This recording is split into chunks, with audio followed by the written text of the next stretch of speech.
Hello friends, आपका बहुत बहुत स्वागत है हमारे YouTube channel house of solutions पर। और आप देख रहे हैं हमारा एंगुलर 11 का फुल ट्यूटोरियल सीरीज। पिछले वीडियो में हमने पैकेज लॉग डॉट जेसन और पैकेज डॉट जेसन के बारे में देखा, जो कि हमारे फोल्डर स्ट्रक्चर का पार्ट था। और दोस्तों, आज जो वीडियो लेकर आए हैं उसमें हम ये देखेंगे मॉड्यूल्स का क्या कंसेप्ट है। मीन्स कि मॉड्यूल क्या होता है, हम कितने मॉड्यूल अपने एंगुलर एप्लीकेशन के अंदर क्रिएट कर सकते हैं और क्यों क्रिएट कर सकते हैं, उसका क्या कंसेप्ट होता है, उन सारे चीजों को हम विद प्रैक्टिकल मॉड्यूल क्रिएट करके भी इस वीडियो ट्यूटोरियल में देखेंगे और डिटेल्स में समझेंगे। तो दोस्तों, ये वीडियो बहुत ही इंपॉर्टेंट है। इसके बाद हम एक एक करके बेसिक चीजें पहले समझेंगे कि आगे आने वाले वीडियो में हम कंपोनेंट्स क्या होता है, डेकोरेटर्स क्या होता है, पाइप्स क्या होता है, रिडंडेंसी इंजेक्शंस क्या होता है, सर्विस क्या होता है, इनपुट आउटपुट क्या होता है, इन सारे चीजों को एक एक करके हम देखते जाएंगे, जो कि बेसिक कंसेप्ट है। तो दोस्तों, इस प्रोजेक्ट में हम समझेंगे जो कि हमने क्रिएट किया था पिछले वीडियोज में। दोस्तों, सबसे पहली बात तो ये आपको हम बता दें कि जो मॉड्यूल होता है दोस्तों, एक कंटेनर होता है जो लॉजिकल कंपोनेंट और जो सर्विस होते हैं उसकी ग्रुपिंग होती है, लॉजिकल ग्रुपिंग होती है। मींस कि एक रिलेटेड कंपोनेंट और सर्विस का जो ग्रुपिंग होती है वो एक मॉड्यूल होता है। मींस कि हम अपने प्रोजेक्ट में मल्टीपल मॉड्यूल्स क्रिएट कर सकते हैं जो कि अलग अलग फोल्डर में होते हैं। उसका एक सिनेरियो होता है, उसको एक एक करके मैं इस वीडियो में आपको समझाता हूँ कि मीन्स कि जो दोस्तों मॉड्यूल होता है एक लॉजिकल ग्रुपिंग होता है कंपोनेंट्स और सर्विसेज का, जो कि आपके एप्लीकेशन का जो डिफॉल्ट मॉड्यूल होता है app dot module dot TS होता है। तो इसके बारे में पहले हम समझते हैं, उसके बाद हम समझेंगे कि कैसे बहुत सारे मॉड्यूल्स को हम क्रिएट कर सकते हैं अपने एप्लीकेशन के अंदर, क्यों कर सकते हैं। तो पहली बात तो यह है दोस्तों कि जो ऐप डॉट मॉड्यूल होता है, जो ऐप मॉड्यूल होता है, ये हमारे एप्लीकेशन का डिफॉल्ट मॉड्यूल होता है। मींस कि दोस्तों, किसी भी एंगुलर एप्लीकेशन के लिए एक मॉड्यूल होना जरूरी होता है, जिसे हम रूट मॉड्यूल बोलते हैं। तो ये मॉड्यूल जरूरी होता है, ऐप मॉड्यूल, किसी भी एंगुलर एप्लीकेशन के लिए। उसके बाद आप मल्टीपल मॉड्यूल क्रिएट कर सकते हैं एज ए रिक्वायरमेंट। तो दोस्तों, इसको पहले समझते हैं कि इसका क्या कंसेप्ट है। जैसा कि थोड़ा बहुत ओवरव्यू मैंने आपको पिछले वीडियोज में जब मैं फोल्डर स्ट्रक्चर बता रहा था तो उस टाइम बताया था। तो ये एक डेकोरेटर एक्सेप्ट करता है, एक डेकोरेटर होता है इसमें जो एनजी मॉड्यूल होता है, जो कि हम एंगुलर के कोर लाइब्रेरी से इसको इंपोर्ट करते हैं। डेकोरेटर इसको इस एनजी मॉड्यूल है दोस्तों। डेकोरेटर क्यों बोलते हैं, क्योंकि इसके आगे एड्रेट लगा हुआ है। आगे एंगुलर में कहीं भी एड्रेट प्रीफिक्स के साथ देखेंगे तो आप समझ जाइए कि वो एक डेकोरेटर है। राइट। डेकोरेटर के बारे में भी हमारा अगला वीडियो आएगा, तो उसमें आप देखेंगे कि डेकोरेटर क्या, उसको भी हम अच्छे से डिटेल्स में समझाएंगे। बस अभी समझ लीजिए कि NG module as a decorator यहाँ पर है, और ये एक ऑब्जेक्ट एक्सेप्ट करता है जिसमें बहुत सारे एरेज होते हैं। मोस्टली जो 4 या 5 एरे जो यूजफुल होते हैं, इंपॉर्टेंट होते हैं, वो बाय डिफॉल्ट क्रिएट होके आते हैं। जैसे कि डिक्लेरेशन होता है, इंपोर्ट्स होता है, प्रोवाइडर्स होता है और बूट स्ट्रैप होता है। तो दोस्तों, पहली बात तो हम ये बताएं कि जो डिक्लेरेशन होता है, डिक्लेरेशन में हम उनको रखते हैं जब जिनको हम एज ए कंपोनेंट क्रिएट करते हैं। अभी हम कोई इस प्रोजेक्ट में कोई भी कंपोनेंट क्रिएट करते हैं दोस्तों, तो उसको हम डिक्लेरेशन सेक्शन के अंदर हमें डिक्लेयर करना होता है। राइट। और यहाँ पर उसे इंपोर्ट करना होता है। राइट। जैसे कि by default app dot module dot TS में आप देख रहे हैं कि ये हमारा कंपोनेंट क्रिएट हुआ है, app dot component dot TS file. आप देख सकते हैं ऐप कंपोनेंट। तो उस इसको हम कहाँ डिक्लेयर कर रखे हैं, ऐप कंपोनेंट को देखिए डिक्लेरेशन सेक्शन के अंदर है और यहाँ पर इंपोर्ट किया हुआ है, जो कि बाय डिफॉल्ट प्रोजेक्ट क्रिएट करते टाइम में ये हो जाता है। अब आगे से हम क्रिएट करके भी मैं आपको दिखाता हूं। तो जैसे ही हम क्रिएट करेंगे तो यहाँ पर डिक्लेयर करना होगा। दो तरीका होता है दोस्तों कंपोनेंट क्रिएट करने का। राइट। या तो आप यहाँ पर राइट क्लिक करके क्रिएट कर सकते हैं, या फिर आप टर्मिनल में जाकर, यहाँ पर इंटीग्रेटेड टर्मिनल में जाकर यहाँ पर, राइट, यहाँ पर आप क्रिएट कर सकते हैं। इसको मैं पहले डिलीट कर दूं। टर्मिनल में जाएंगे और यहाँ पर आप क्रिएट कर सकते हैं। यहाँ पर इसका कमांड होता है दोस्तों कंपोनेंट क्रिएट करने का। दोनों में डिफरेंस ये होता है दोस्तों कि अगर राइट क्लिक करके अगर आप यहाँ पर क्रिएट करते हैं कंपोनेंट, तो आपको मैनुअली यहाँ पर इंपोर्ट करना होगा, लिखना होगा, और यहाँ पर डिक्लेरेशन सेक्शंस में डिक्लेयर करना होगा। बट अगर हम कमांड के थ्रू कोई कंपोनेंट क्रिएट करते हैं तो ऑटोमेटिकली इंपोर्ट हो जाता है यहाँ पर, और यहाँ पर डिक्लेरेशन सेक्शन में भी ऐड हो जाता है, डिक्लेयर हो जाता है। तो उसका लाइव एग्जांपल मैं आपको भी दिखाता हूँ। यहाँ पर दोस्तों, यहाँ पर कमांड होता है, आप इसको नोट करते जाइए क्योंकि आपको आगे प्रोजेक्ट बनाते टाइम यूज में आएगा या फिर इंटरव्यू पर्पस के लिए भी जरूरी होता है। तो उसके लिए होता है दोस्तों, जैसा कि मैंने पहले ही बताया था कि एनजी से हम एनजी से हम कोई भी कमांड चलाते हैं एंगुलर में। एनजी फॉर एंगुलर होता है, जैसे हमने एनजी सर्व किया था, एनजी न्यू क्रिएट किया था प्रोजेक्ट क्रिएट करने के लिए, उसी तरीके से यहाँ पर हम लिखेंगे एनजी, उसके बाद हम जेनरेट लिखते हैं, जेनरेट जेनरेट, या फिर आप इसको शॉर्ट फॉर्म में भी लिख सकते हैं दोस्तों। जेनरेट का शॉर्ट फॉर्म जी, और कंपोनेंट, कंपोनेंट का शॉर्ट फॉर्म सी। तब फुल लिखिए एनजी जनरेट कंपोनेंट या फिर एनजी जी सी, और कंपोनेंट का नेम, जैसे मान लो दोस्तों हमने एम्प्लॉय रख लिया, राइट। जैसे इंटर हिट करेंगे दोस्तों, हमारा एक कंपोनेंट क्रिएट होगा जिसमें 4 फाइल बनेंगे, राइट। तो एक थोड़ा सा टाइम लगता है, इसको वेट करते हैं।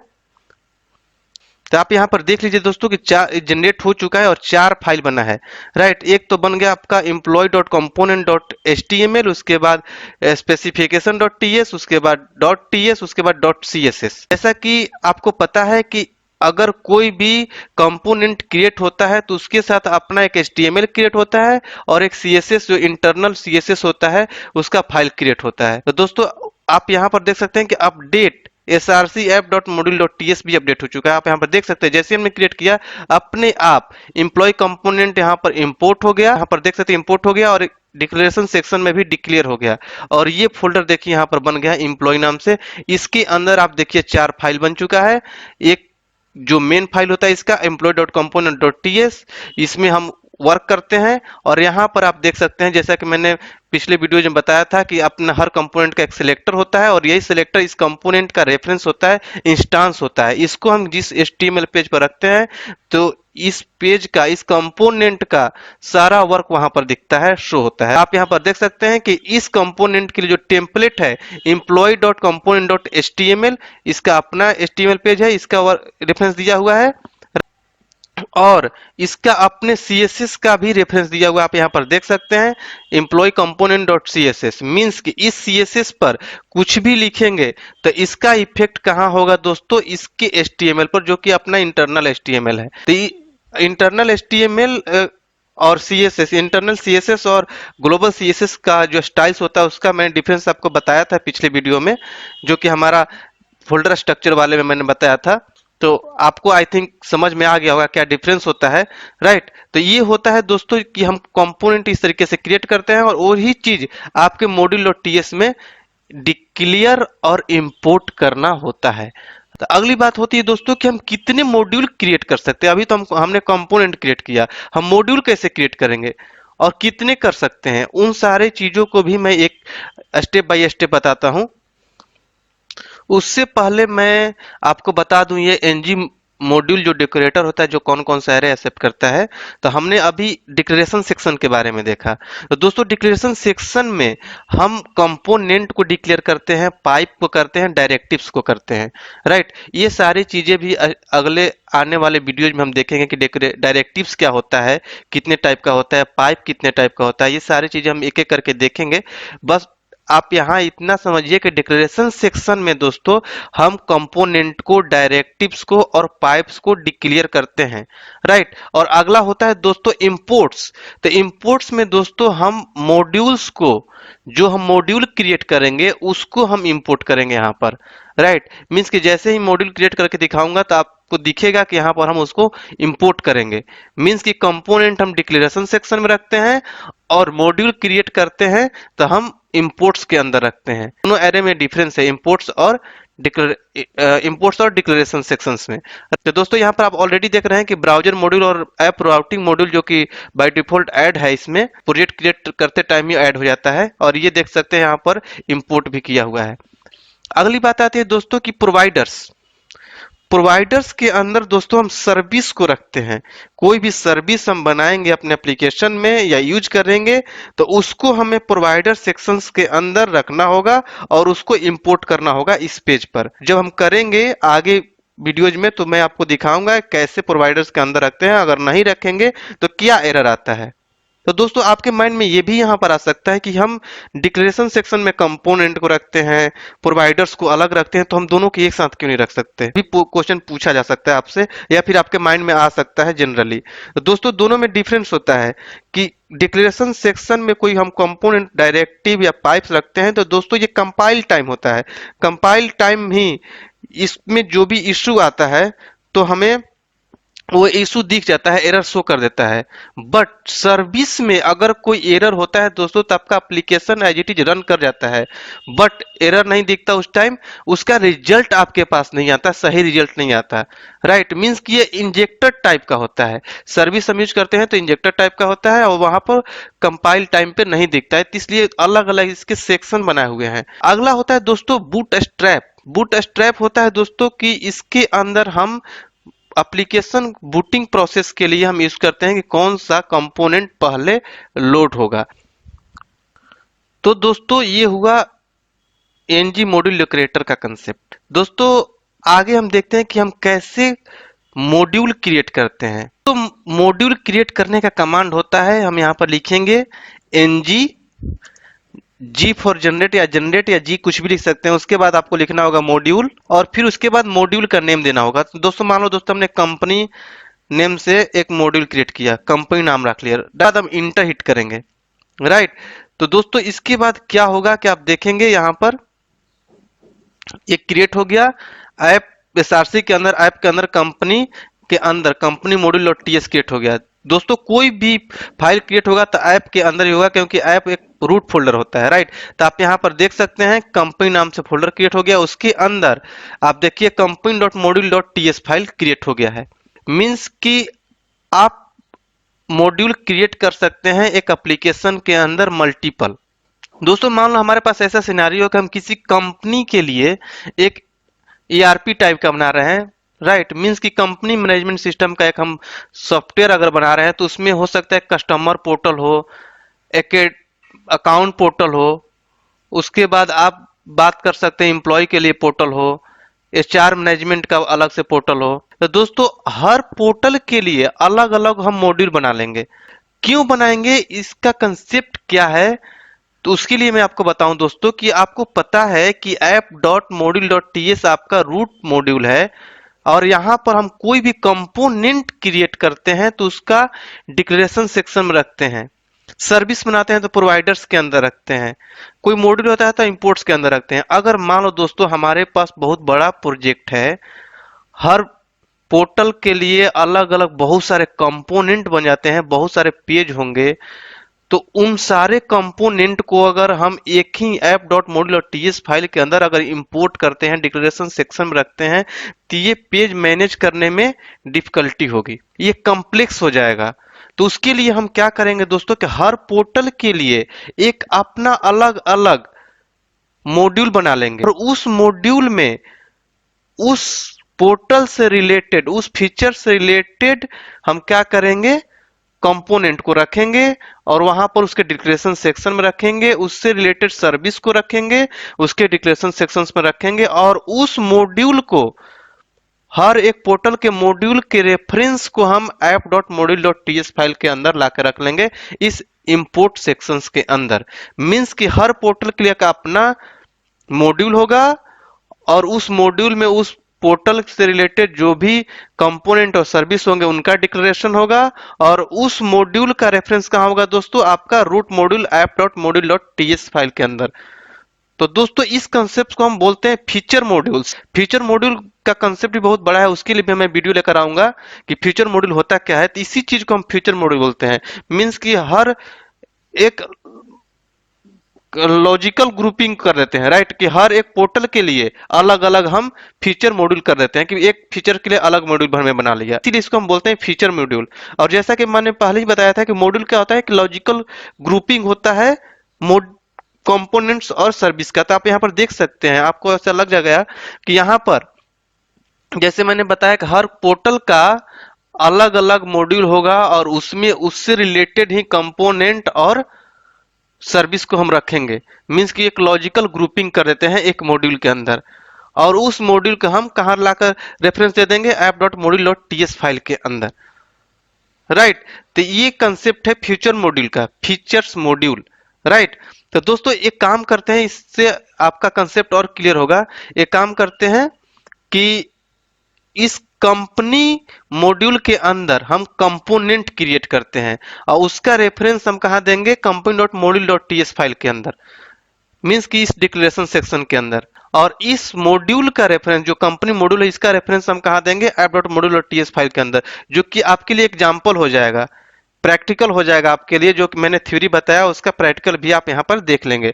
तो उसके लिए हम क्या करते हैं दोस्तों कि एक कंपोनेंट क्रिएट करते हैं, यहाँ पर NG, G for generate, C for component. उसके बाद हमें करना क्या है, कंपनी के अंदर क्रिएट करना है। तो हम यहाँ पर लिखेंगे कंपनी, कंपनी बैकस्लैश, और उसके बाद हम लिखेंगे जिस नेम से आपको कंपोनेंट क्रिएट करना है। तो मान लो दोस्तों मैंने बनाया एम्प्लॉय लॉगिन नाम से कंपोनेंट। राइट। तो जैसे इंटर हिट करेंगे दोस्तों, तो ये 4 फाइल क्रिएट करेगा, वो भी कंपनी के अंदर, कंपनी फोल्डर के अंदर क्रिएट करेगा। तो आप देख सकते हैं यहाँ पर कंपनी, जैसे ये कंपनी है, कंपनी के अंदर जाएंगे तो यहाँ पर देखिए एम्प्लॉय लॉगिन क्रिएट हो चुका है फोल्डर। और इसके अंदर देखिए कंपोनेंट के जो फाइल होते हैं, TS file, employee login dot component dot TS, employee login dot component dot specification dot TS, employee login dot component dot HTML, इसका अपना एचटीएमएल। यहाँ पर देख सकते हैं सिलेक्टर के अंदर जो रेफरेंस दिया हुआ है, ये इसको अब जहां रखेंगे ये पेज का रेफरेंस हो जाएगा। और इसका अपना एचटीएमएल इसके अंदर जनरेट हो चुका है, इसका अपना सीएसएस है यहाँ पर जनरेट हो चुका है। राइट। मींस कि हम इस मॉड्यूल के अंदर एक कंपोनेंट क्रिएट कर ले। इस तरीके से इस एक एक मॉड्यूल के अंदर मल्टीपल कंपोनेंट भी क्रिएट कर सकते हैं। राइट। और इसका रेफरेंस मींस कि दोस्तों इसका रेफरेंस हमें किसके अंदर देना होगा, company dot module dot TS file के अंदर। तो इसको हम क्या करेंगे, यहां से कॉपी कर लेंगे। राइट। और company dot module dot TS file के अंदर जाएंगे और डिक्लेरेशन सेक्शन के अंदर आप देख लीजिए अपने आप डिक्लेयर हो चुका है। राइट। मींस कि इसके अंदर जैसे हमने क्रिएट किया, अपने आप डिक्लेरेशन सेक्शन के अंदर एम्प्लॉय लॉगिन कंपोनेंट आ गया है और यहाँ पर इंपोर्ट भी हो गया है। इसके अंदर हमने रखा था, जबकि पहले मैंने क्रिएट किया था दोस्तों, तो कहाँ उसका रेफरेंस गया था, app dot module dot TS file के अंदर। देखिए यहाँ पर एम्प्लॉय लॉगिन नाम से नहीं है, मैंने कॉपी किया था इसीलिए कि अगर यहाँ पर मैं आपको सर्च करके दिखाऊं तो यहाँ पर ये नहीं है। आप देखिए यहाँ पर नहीं मैच कर रहा है। राइट। तो मीन्स कि इसका अपना, इस कंपनी मॉड्यूल का ये अपना कंपोनेंट हो गया है, इसलिए company dot module dot TS file के अंदर अपने आप इसको रजिस्टर कर दिया, इंपोर्ट कर दिया और डिक्लेरेशन सेक्शंस के अंदर इसको डिक्लेयर भी कर दिया। राइट। अब एक चीज और क्लियर कर दूं, अगर एक कंपोनेंट एक मॉड्यूल के अंदर डिक्लेयर हो चुका है तो वही कंपोनेंट आप दूसरे मॉड्यूल के अंदर डिक्लेयर नहीं कर सकते।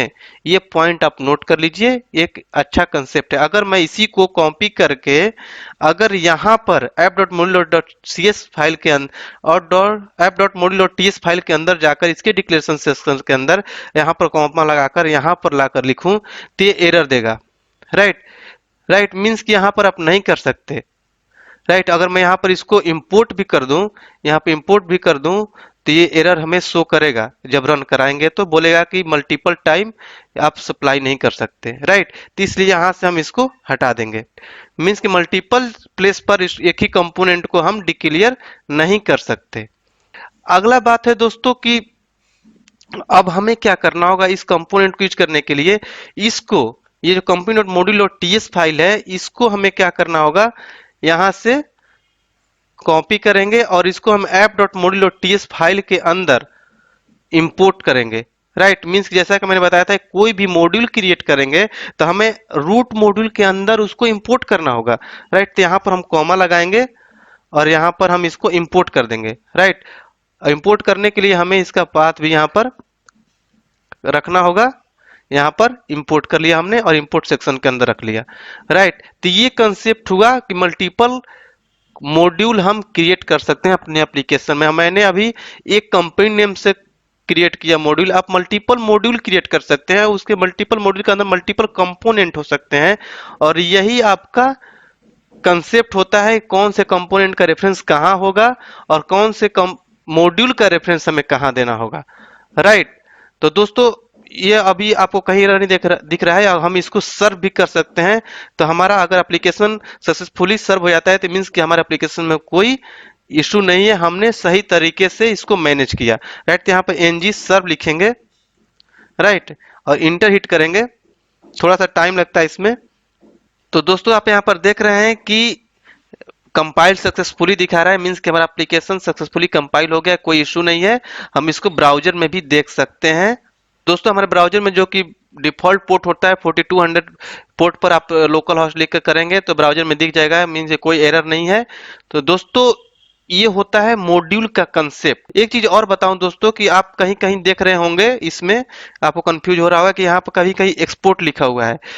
जिस क्लास के पहले एक्सपोर्ट लिखा हुआ रहता है, मतलब दोस्तों कि हम इसको पब्लिकली क्लास बना रहे हैं, इसको हम कहीं भी अपने एप्लीकेशन में यूज कर सकते हैं। इंपोर्ट में हम इंपोर्ट करते हैं, एक्सपोर्ट तभी लगाते हैं जब हम इसको किसी और पेज पर कहीं इस सब प्रोजेक्ट में यूज करना होता है, तो उस क्लास के पहले हम एक्सपोर्ट लगाते हैं। राइट, तो दोस्तों आई थिंक आपको समझ में आ गया होगा कि मॉड्यूल का क्या कंसेप्ट है और कितने मॉड्यूल हम क्रिएट कर सकते हैं और क्यों कर सकते हैं, और फीचर्स मॉड्यूल क्या होता है, हम कैसे क्रिएट करते हैं मॉड्यूल, कंपोनेंट कैसे क्रिएट कर सकते हैं, किसका रेफरेंस कैसे सेट करते हैं।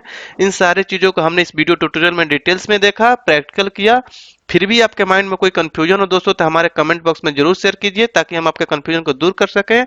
अगर आपको ये वीडियो बहुत अच्छा लगा हो तो ज़्यादा से ज़्यादा शेयर कीजिए, लाइक कीजिए और हमारे चैनल को सब्सक्राइब कर लीजिए ताकि मेरे आने वाले हर वीडियो का नोटिफिकेशन आपको मिलती रहे।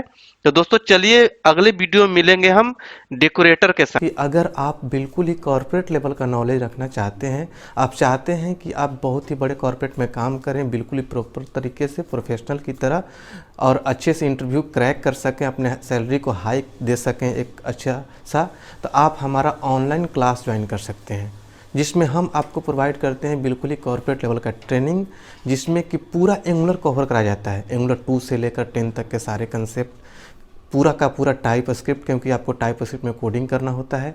पूरा RxJS लाइब्रेरी हम कवर कराते हैं अपने ऑनलाइन क्लास में, जो कि बहुत लोग नहीं पढ़ाते हैं। आप कहीं क्लास करने जाते हैं तो वो पूरा आपको कवर कराया जाएगा, क्योंकि RxJS लाइब्रेरी जो है एंगुलर का हार्ट माना जाता है। ये सारी चीज़ें जो चीज़ मैं बोल रहा हूँ आपको यूट्यूब पर आपको कॉर्पोरेट लेवल का नहीं मिलेगा, कोई नहीं डालता है। ये सारे पेड होते हैं और क्लास में बहुत ही कॉर्पोरेट लेवल का पढ़ाया जाता है। हमारा क्लास जो है इसी चीज़ के लिए फेमस है कि हम कॉर्पोरेट लेवल का ट्रेनिंग देते हैं। इसके अलावा हम आपको सिखाएंगे एंगुलर मटेरियल और बूटस्ट्रैप भी कैसे यूज करते हैं एंगुलर में, ये सब कुछ आपको सिखाया जाता है। API इंटीग्रेशन सिखाया जाता है, API बनाना सिखाया जाता है, मतलब कि बैकएंड वाला पार्ट भी हम सिखाते हैं अपने क्लासेज में। उसके बाद प्रोजेक्ट ट्रेनिंग दिया जाता है। प्रोजेक्ट ट्रेनिंग में आपको ई-कॉमर्स का एप्लीकेशन डेवलप करना सिखाया जाएगा, जो कि बहुत ही कॉर्पोरेट लेवल का होगा, बहुत ही ब्रॉड लेवल का होगा। जैसे कि आप फ्लिपकार्ट, अमेजोन यूज करते हैं, उस लेवल का एप्लीकेशन डेवलप करना आपको सिखाया जाएगा।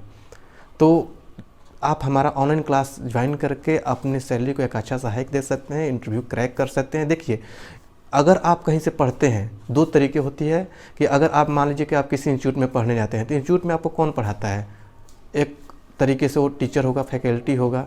और सच्चाई ये है कि टीचर या फैकल्टी कौन बनता है, जो सॉफ्टवेयर इंडस्ट्री में जॉब नहीं ले पाता है, जो खुद ही जॉब नहीं ले पाया, तो आपको क्या ट्रेनिंग देगा? वो आपको केवल बुक वाला नॉलेज देकर आपको भेज देगा। लेकिन आप वही पढ़ के आप जब जाते हैं कंपनी में काम करने तो आप वहाँ पर काम नहीं कर पाते हैं, फिर आपको भागकर अच्छे से स्टडी करना पड़ता है, या फिर तो आप काम नहीं कर पाएंगे, बोरियत फील करेंगे, या फिर आपको निकाल दिया जाएगा। और हमारा क्लास किस लिए फेमस है? क्योंकि हमारे यहाँ कोई टीचर नहीं है। हमारा जो टीम है, जो हम लोग हैं, किसी न किसी बड़े MNC में काम करते हैं, तो हम लोग वही चीज़ अपने ट्रेनिंग में प्रोवाइड करते हैं जो डायरेक्टली कॉर्पोरेट में किया जाता है, काम किया जाता है, रियल चीज़ें हम आपको बताते हैं। इसलिए हमारा क्लास फेमस है। जो हमारे यहाँ से ट्रेनिंग ले लेता है उसको कहीं भी इंटरव्यू क्रैक करने में कोई भी प्रॉब्लम नहीं आता है, क्योंकि हम वही चीज़ बताते हैं जो डायरेक्ट इंटरव्यू में पूछा जाता है। सामने वाले को लगता है कि आपके पास प्रॉपर नॉलेज है, 1-2 साल से आपने काम किया है, उस लेवल का नॉलेज हम अपने क्लास में हम पढ़ाते हैं।